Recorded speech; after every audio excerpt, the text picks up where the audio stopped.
Chers fidèles, d'abord quelques annonces. Aujourd'hui, le 17e dimanche après la Pentecôte.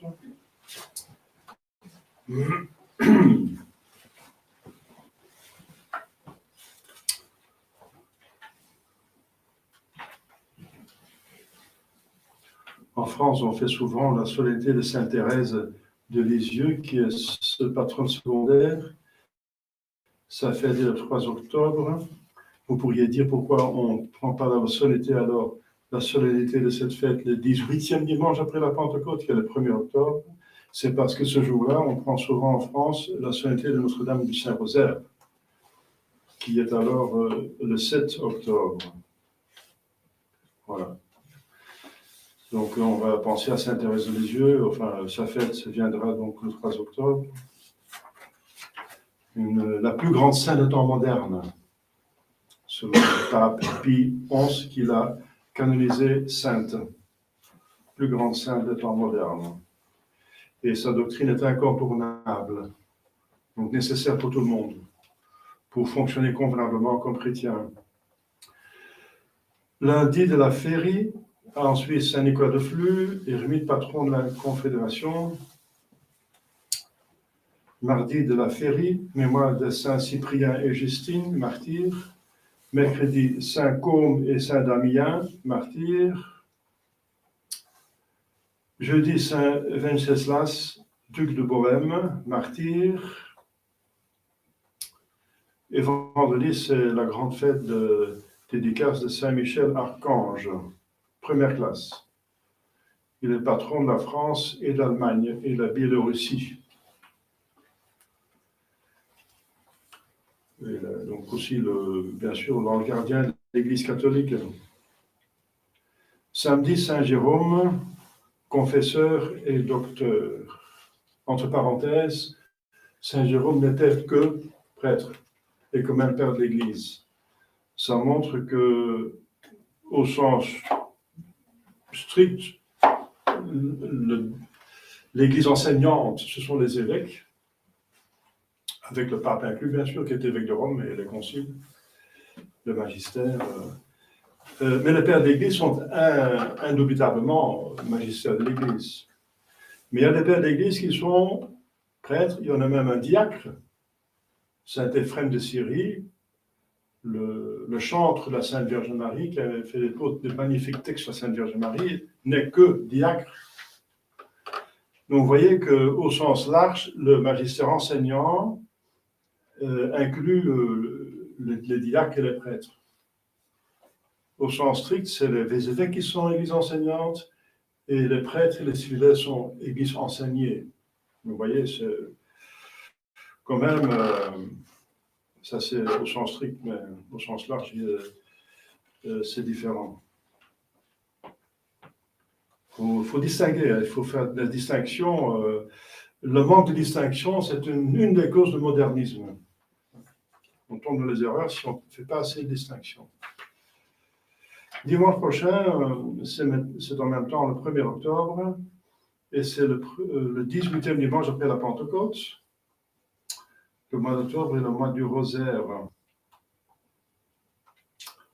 Quoique, vu les circonstances, il faut la demande de la Sainte Vierge Marie, et l'excellence cette prière, il faut prier chaque jour, mais on peut peut-être augmenter. Il y a des personnes qui prient le rosaire entier, les 3 mystères, et même plusieurs fois par jour. Je connais une personne qui prie 3 fois les 3 mystères par jour. Et Padre Pio, dont on vient de commémorer ça, pas officiellement, parce qu'il n'est pas canonisé officiellement par un vrai pape, mais Padre Pio, le grand thaumaturge du XXe siècle, n'est-ce pas, qui a vécu saintement, qui a eu les stigmates dans son corps, il priait toute la journée le chapelet, toute la journée. Donc il était capable en même temps de faire autre chose, en même temps prier le chapelet. Il pouvait faire 2 choses à la fois. Un exemple à essayer d'imiter le plus possible, n'est-ce pas?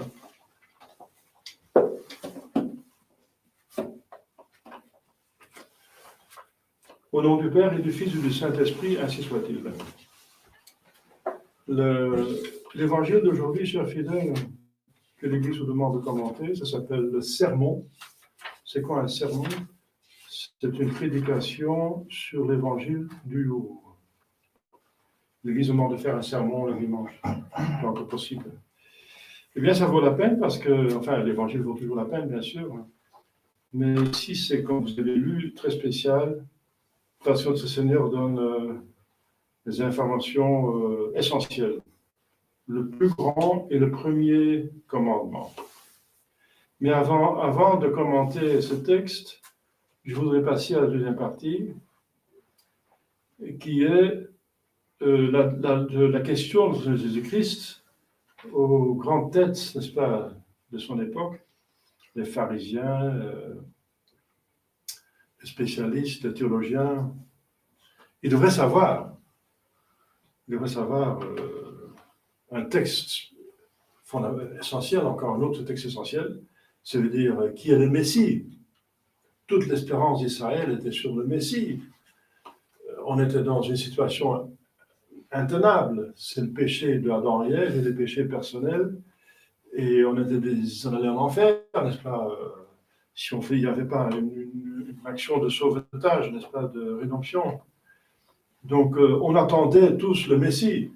Et le Messie allait venir d'Israël, justement. C'était dans les prophéties.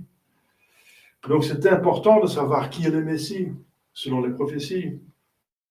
Jésus demande la question, que pensez-vous du Christ, donc du Messie? De qui est-il le fils? Il répondait de David. Bon, c'est pas faux, c'est pas vraiment le fils au sens strict, mais au sens large, ça veut dire descendant de David. Pas le fils direct, mais le descendant de David. Donc, dans ce sens, fils. Oui, c'est vrai, selon le texte, le descendant de David. C'est pour ça qu'on chantait dimanche des Rameaux, Hosanna filio David, le fils de David, c'était une autre dénomination pour le Messie, pour eux. Mais alors, notre Seigneur pose une deuxième question. Si c'est le fils, et un fils est normalement, au moins, sous un certain rapport, moindre que son père, parce qu'il provient de son père, il n'existe pas sans son père. Donc, il doit à son père son éducation, son être, son existence, etc. Donc, le père remplace Dieu, finalement, comme la mère envers les enfants, son collaborateur de Dieu créateur. Donc, un fils est moindre, il doit respect à son père. Le père ne doit pas forcément respect à son fils, bien sûr, il va le respecter, mais quand même, c'est différent. Il va surtout prendre soin de lui, l'aimer, l'accompagner. Donc, il y a un respect. Quelque part, il y a une supériorité du père envers le fils, c'est évident. Alors, Jésus dit, si c'est son fils, pourquoi David, dans l'Esprit Saint, parce que c'est dans l'Écriture sainte, c'est le psaume, c'est un texte inspiré de Dieu, il dit, mon Dieu, mon Seigneur dit le Seigneur dit à mon Seigneur, asseyez-vous à ma droite jusqu'à ce que je pose vos ennemis comme support de tes pieds. Donc, je donne la victoire sur tes ennemis. Comment est-ce qu'il peut dire le Seigneur dit à mon Seigneur? Mon Seigneur, c'est donc le Messie. Et le Seigneur, c'est Dieu, bien sûr. Alors, si le Seigneur, comment peut-il être son fils? Parce qu'un Seigneur, c'est quelqu'un qui est quelque part au-dessus. Mon Seigneur. Alors, personne ne pouvait le répondre. Et bien sûr, ici, l'Écriture sainte, s'ils réfléchissent bien, connaissez l'explication, il montre la divinité du Messie. Le Seigneur, c'est Dieu le Père plutôt, n'est-ce pas? Dire mon Seigneur, c'est Dieu le Fils. Asseyez-vous à ma droite. Mais ça, la deuxième partie de cette phrase, asseyez-vous à ma droite, montre plutôt son côté humain. Parce qu'en tant que Dieu, il n'est pas à la droite, mais il est Dieu lui-même, donc il n'a pas de droite, il ne va pas s'asseoir à la droite du Père. Il est, comme le Père, un seul Dieu. Parce que la droite, c'est une place d'honneur pour un moine, pour, par exemple, un ministre, je ne sais pas, quelqu'un de confiance d'un roi. La droite, c'est une autre personne qui a la position d'honneur d'un roi ou d'un empereur, une personne de dignité. Donc la dignité de cette personne qui se trouve à la droite dépend de la dignité de celui à la droite duquel il se trouve. Donc il dépend de lui. Sa dignité est relative, n'est-ce pas?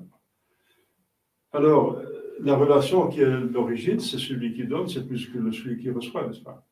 Celui qui donne est plus que celui qui reçoit.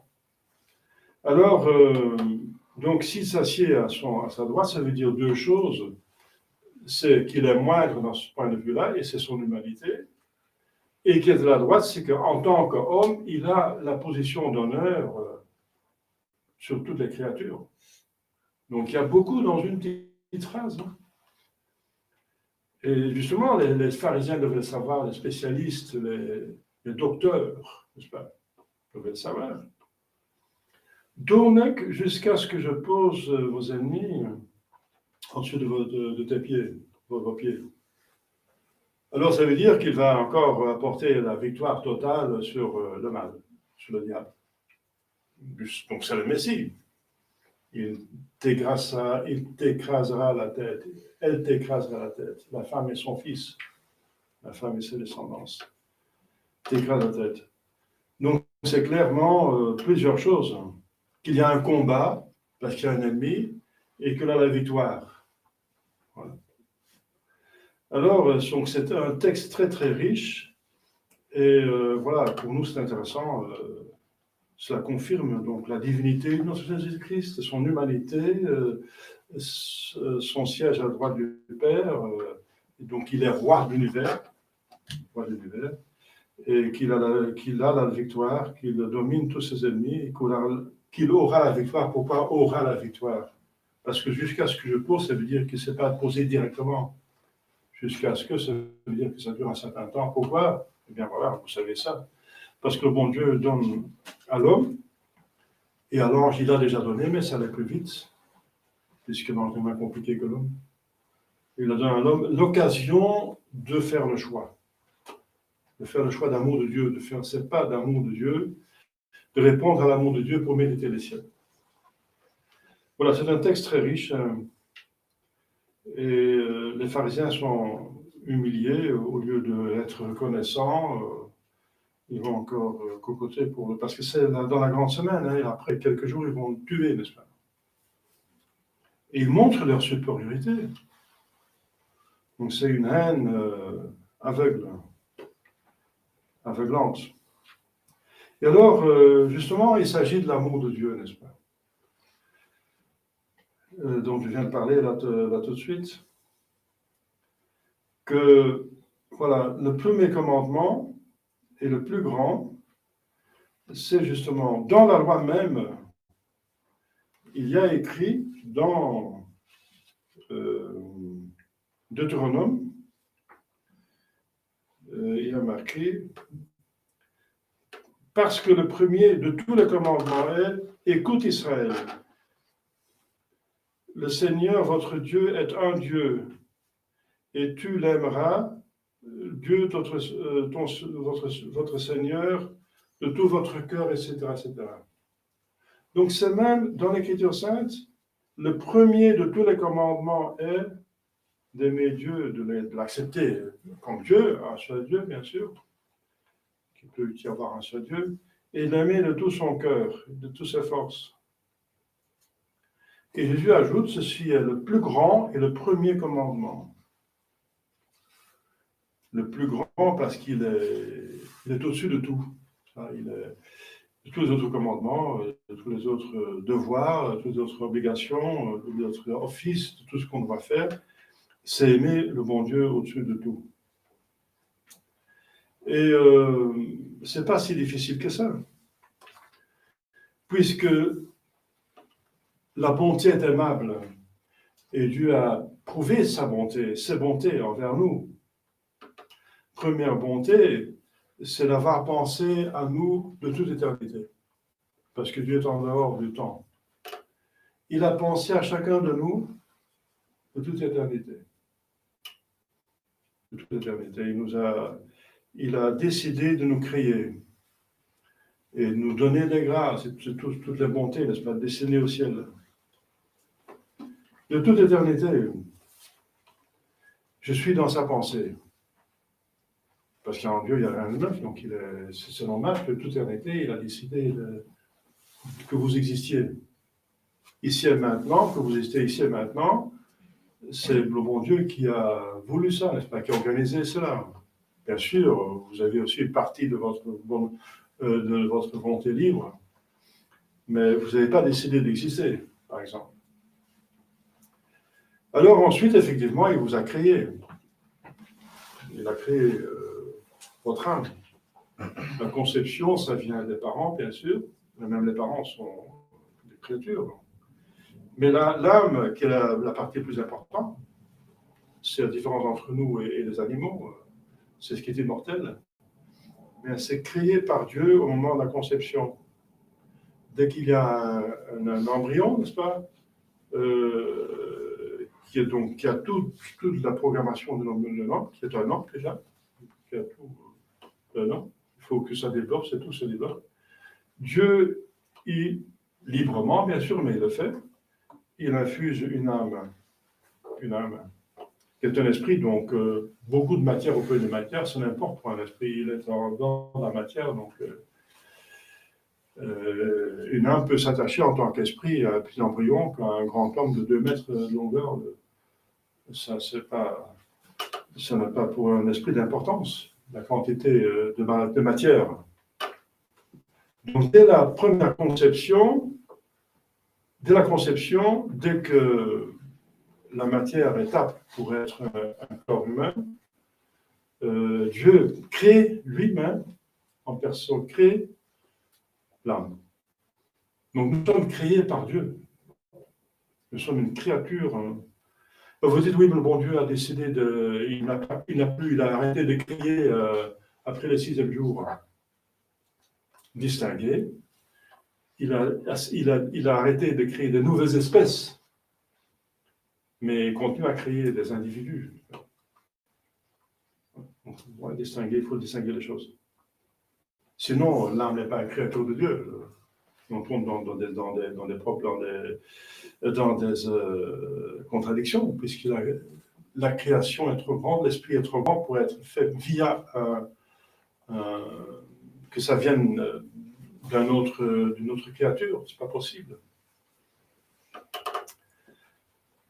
Alors, parce que les esprits ne procréent pas. Alors, où est-ce que ça vient alors? Les anges ne procréent pas, c'est pas possible. Un esprit est un, il ne peut pas diviser, il ne peut pas multiplier. Il ne peut pas s'unir intimement avec un autre. En affection, oui, moralement, oui, comme le cœur de Jésus-Marie sont unis, les âmes de Jésus-Marie sont unis par amour. Mais c'est une unité morale, pas physique. Alors, donc Dieu, on le représente facilement comme quelqu'un de menaçant, très puissant, bien sûr, et qui punit, n'est-ce pas? Mais c'est malgré lui, son âme le plus profond, enfin, dans le plus profond de son être, son façon de parler, c'est être père. Un père n'aime pas punir son fils. Il aime son fils, et surtout le fils qu'il a pris lui-même, s'il vient de ses propres mains. Et si Dieu fait quelque chose, c'est magnifique, c'est bon. Il voyait sa créature et c'était bon. Donc Dieu n'aime pas punir. C'est pas vraiment lui, n'est-ce pas? Enfin, c'est lui, bien sûr, il est justice. Mais il préfère être miséricorde et bonté que d'être justice. On le voit bien. Parce qu'il fait tout pour éviter, pour enlever le péché, pour encore pardonner, n'est-ce pas? Alors, on le représente trop, et c'est le diable qui s'y met, n'est-ce pas, pour représenter le bon Dieu comme quelqu'un de détestable, de méchant, de menaçant, etc. Mais c'est un mensonge terrible, n'est-ce pas? Tout ce qui est mal vient de l'abus de la volonté libre. Premièrement, du diable lui-même. Donc il va causer le mal, ensuite il va inculper quelqu'un d'autre, le bon Dieu.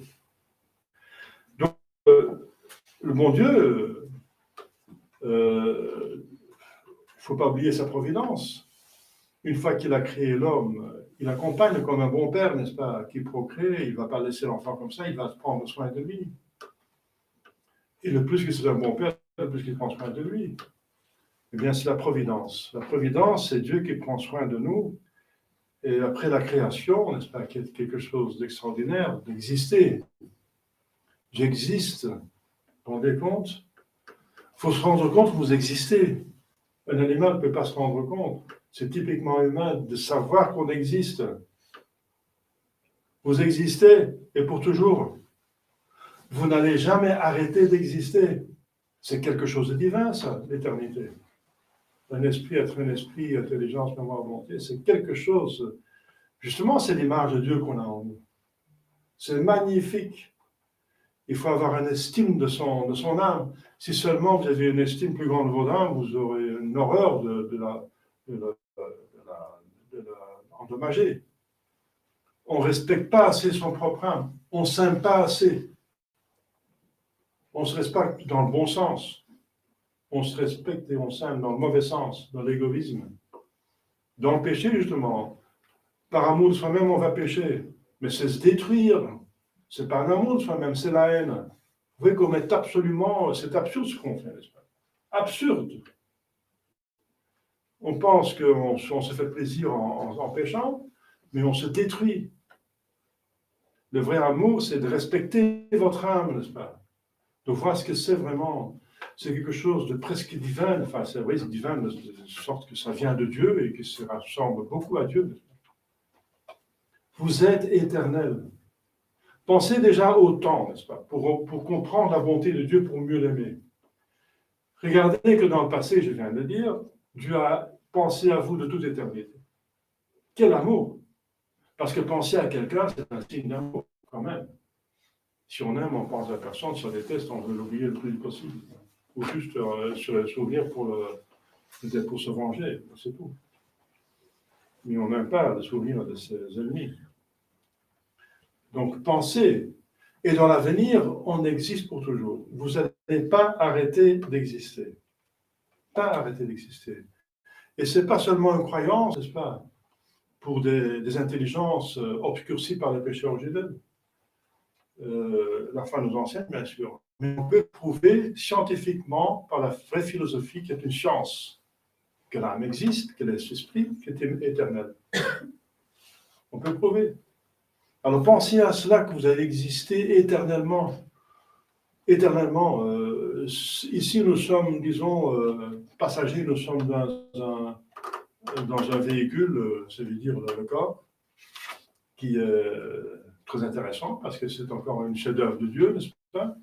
Mais qui est beaucoup moindre que l'âme elle-même. C'est la différence entre un ange et un animal. C'est énorme. Eh bien, nous sommes finalement un ange, mais qui est destiné pour aussi animer un corps. Mais encore, on se trompe là atrocement. Ce n'est pas l'activité la plus importante d'animer le corps. Ça semble important parce que notre intelligence fonctionne par l'essence. Et l'essence, c'est encore le corps, c'est la matière. Mais si on réfléchit un petit peu, n'est-ce pas, on sait que le corps, il va mourir. Allez voir les cimetières, et même maintenant les crématoires, c'est ce qui se passe avec l'homme, avec son corps. Vous pensez que vous allez survivre? Mais où sont toutes ces personnes, tous ces millions, je dirais milliards, où sont tous ces milliards de personnes qui ont existé avant nous? Où sont-ils? Où sont-elles, ces personnes? Où sont-elles? Où sont les personnes qui sont nées dans le 19e siècle? Ma grand-mère est encore née la dernière année de 19e siècle, 1899. Juste encore. Mais où sont les personnes du 19e siècle? Mais ils ne sont plus là. Il y a plus. Mais c'était quand même bien habité, la Terre, en 19e siècle, n'est-ce pas? Il y avait des millions de personnes, en Europe, partout, n'est-ce pas? Où sont-elles? Et on sait qu'elles ont une âme immortelle. Eh bien, on sait qu'on va mourir. Ce corps n'est donc pas important. Enfin, important, oui. Donnez-lui l'importance qu'il a, en réalité. C'est quelque chose de passager. Et dans l'éternité, c'est quoi la vie sur Terre? C'est combien? C'est comme un souffle, c'est comme quelques secondes par rapport à l'éternité. Donc c'est encore une erreur incroyable, n'est-ce pas? Une myopie inexplicable que de s'occuper trop de son corps et finalement uniquement de son corps. Qu'est-ce qu'on va manger? Comment on va habiller? On va avoir le sexe? Comment je vais avoir le plus possible de jouissance de ceci et cela, de regarder les choses, d'écouter des choses, de jouir, de voir, etc., de vivre avec son corps, n'est-ce pas? Et ensuite d'abuser de son corps, parce qu'on va tellement vouloir jouir qu'on va abuser. On prend de l'alcool, on prend des drogues, on prend n'importe quoi, on va abuser d'une autre façon. Quelle erreur, n'est-ce pas? Et quelle horreur! Encore, on se nuit soi-même en pensant qu'on se fait plaisir. Encore une erreur atroce, n'est-ce pas? Très grave. Et c'est Dieu comme un bon père qui ne veut pas nous embêter, mais qui dit mortifiez plutôt votre corps parce qu'il est porteur du péché. Le péché originel arrive par le corps, parce que l'âme vient de Dieu, elle est impec. Mais une fois qu'elle est infusée dans un embryon, elle contracte le péché originel parce que l'embryon vient de l'Adam et Ève. Donc le corps, c'est plutôt un véhicule de péché. C'est bien sûr quelque chose de magnifique, le corps. Magnifique. C'est très compliqué, très intéressant, c'est complexe. La science s'en occupe, la médecine, la biologie, etc., humaine, s'en occupe. Et on n'a pas encore trouvé tous les secrets. C'est quelque chose d'admirable, mais endommagé par le péché, par le mal, et porteur de mal, et porteur de concupiscence, n'est-ce pas? Le cœur nous pousse à des tendances qui ne sont pas raisonnables. Donc il faut bien voir, n'est-ce pas, la réalité devant les yeux. Et la foi va nous aider, si notre intelligence n'est pas assez puissante pour faire le raisonnement par nous-mêmes, que les philosophes peuvent faire, les vrais philosophes. Alors au moins, ayons la foi. L'âme est immortelle, pour toujours. Et l'âme est surtout intelligence, mémoire, volonté. Et elle est faite pour la vérité, la bonté, la beauté. Parce que c'est aimable, tout simplement. C'est désirable. Elle est faite pour ça. C'est son bonheur. Être dans une bonté, dans la vérité, c'est magnifique. C'est le bonheur. Eh bien, Dieu, c'est la bonté, la vérité, et la beauté, en essence.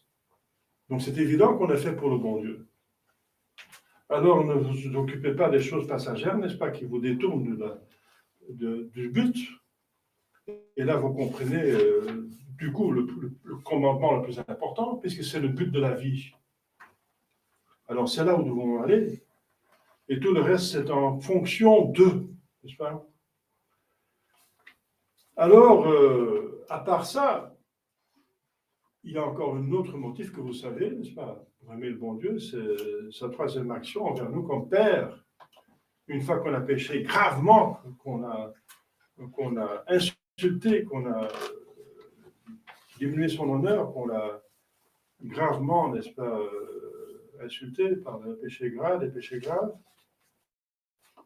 il propose une rédemption, la rémission des péchés, même totale. Tellement totale que si c'est bien fait, n'est-ce pas, cette rédemption, il nous accueille dans le ciel. Il nous fait participer à sa divinité. Et c'est ça le but. Alors, vous savez ça, on va méditer ça la Semaine Sainte, autour de Pâques, ce que Jésus, même à partir de Noël, ce que Dieu a fait pour nous, pour la rédemption, pour nous sortir de notre propre malheur qu'on a causé nous-mêmes et incité par le diable. Encore si c'est damné lui-même, il n'est pas heureux, le diable. Il n'est pas heureux. Hein. Donc, il a fait une grande erreur. Alors, il veut nous, par haine, par jalousie, il veut nous attirer dans son propre malheur. Alors, Dieu veut nous sauver de ça, vous savez ça, vous connaissez votre catéchisme, n'est-ce pas? Alors, il faut méditer là-dessus. Il faut méditer à ce sujet, n'est-ce pas? Quelle bonté de Dieu, parce que de plus que vous comprenez la bonté de Dieu, de plus que vous allez l'aimer, et par l'amour de Dieu, on se sauve. On se sauve uniquement par l'amour de Dieu. Uniquement cela. Uniquement cela. Et on ne peut pas aimer Dieu sans Jésus-Christ. C'est encore une grâce, mais qui est donnée aux hommes de bonne volonté. Ça remet même les péchés mortels avant la confession. C'est tellement fort l'amour de Dieu. C'est important. Si on n'a pas d'occasion de voir un prêtre, un acte d'amour de Dieu remet tous les péchés, parce que les péchés, c'est la haine, et l'amour, le contraire de la haine, et le contraire se détruisent. Le feu trop fort, il détruit l'eau, ou l'autre fort détruit le feu. C'est un des deux, c'est un des deux contraires. Eh bien, l'amour de Dieu détruit la haine, donc le péché mortel. Et la bonté la plus importante de tout, n'est-ce pas? C'est justement le ciel. Quelle bonté! C'est le but pourquoi nous sommes créés. On ne pense pas assez au ciel. Si on pensait plus au ciel, on serait plus motivé de faire tout pour y arriver. Pour y aller. Et on compterait pour rien tout ce qui nous arrête. Alors, donc c'est impensable qu'une créature, n'importe que ce soit, se mette entre nous et notre destinée, le ciel. C'est impensable, n'est-ce pas? C'est une bêtise. Donc c'est une bêtise énorme, n'est-ce pas? C'est un mauvais calcul. On pense se faire plaisir avec cette créature. Mais c'est passager. Pensez à l'éternité, n'est-ce pas? Parce que justement, il y a l'amour de complaisance. C'est qu'on aime Dieu parce qu'il est bon, n'est-ce pas? Mais il y a l'amour de sacrifice aussi, n'est-ce pas? Et de volonté. C'est que Jésus dit, si vous m'aimez, vous gardez mes commandements. L'amour se prouve. C'est trop facile de dire je t'aime, et puis est-ce que vous aimez vraiment? C'est dans les difficultés qu'on connaît ses amis. Donc c'est pour ça qu'il y a des preuves dans cette vie. On a tout le temps le choix de choisir entre Dieu et les créatures. Tout le temps. Mais ce sont d'autant d'occasions pour mériter le ciel. Et ne faites pas le mauvais choix. Parce que vous n'allez pas toucher le bon Dieu, il est intouchable. Dieu est bonheur. Mais dans son humanité, oui, il peut être triste, il était triste, n'est-ce pas? Il a pleuré, il a pleuré dans son humanité pendant sa vie, et surtout au moment des Oliviers, quand il a vu les péchés des hommes. Mais vous ne pouvez pas attrister Dieu. Ce n'est pas possible. Donc vous nuisez à vous-même. Le péché mortel nuit à soi-même. Vous ne pouvez pas toucher le bon Dieu avec ça. Bien sûr, il préfère d'exercer sa miséricorde que sa justice. Mais tous les deux sont infinis, n'est-ce pas? Sont des perfections. Vous allez attrister vous-même. Il n'y a pas de joie dans l'enfer, n'est-ce pas? Donc vous nuisez à vous-même, il faut faire le bon choix, n'est-ce pas? Aimer le bon Dieu au-dessus de tout, c'est vraiment tout, hein. C'est au sens strict. Il n'y a pas d'exception. Parce que si vous aimez quelque chose d'autre, plus que Dieu, ça veut dire vous laissez tomber un commandement grave de Dieu par attachement à une créature, c'est que l'autre, vous aimez plus cette créature que Dieu. C'est ça la conclusion. Donc c'est une idole. Et c'est une idole. Si vous avez si vous êtes attaché à une créature qui vous empêche, n'est-ce pas, de rester en état de grâce, qui vous amène dans un péché mortel, c'est quelque chose que vous aimez plus que Dieu. Vous aimez plus cette créature-là, n'importe que ce soit, ça peut être l'argent, l'honneur, ça peut être, il y a des milliards de créatures. Eh bien, c'est une idole. C'est de l'idolâtrie. Vous aimez autre chose plus que Dieu. Mais c'est horrible, vous comprenez que ce n'est pas possible, ce n'est pas raisonnable. Et c'est autodestructif. Voilà, chers fidèles, Dieu est un Père. Il cherche il nous aime déjà. Il a fait tout pour nous sauver, mais il nous a donné une liberté, parce que liberté, c'est nécessaire pour avoir un vrai amour. Un vrai amour se fait en liberté, c'est pour ça que nous sommes libres. Mais n'abusez pas de votre liberté en vous détruisant vous-même. Donc aimer le bon Dieu, ça vous élève, ça vous fait entrer dans la vie surnaturelle.